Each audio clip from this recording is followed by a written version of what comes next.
Hey hello, আমি সায়নী। আজকে একটু বিধ্বস্ত সহকারে সকালে উঠে আমি আমার পানীয় পান করে বসে ভাবছিলাম আর টেনশন করছিলাম পরীক্ষার মাত্র 2 দিন বাকি।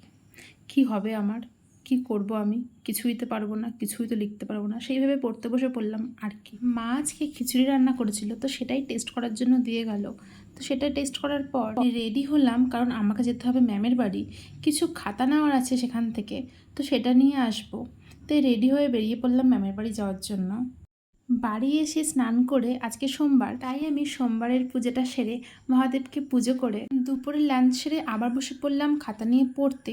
কিছুক্ষণ পর মা কিছু ফল কেটে দিয়ে গিয়েছিল, তাই পড়তে পড়তে সেটা খেয়ে নিয়ে সন্ধ্যাবেলা আবার পড়তে বসে গিয়েছিলাম। পাঁপড় ভাজছিল, তো সেখান থেকেই একটা পাঁপড় টুক করে তুলে নিয়ে খেতে খেতে পড়তে বসে পড়লাম। আবার অনেক পড়ে ফেলেছি আজকে।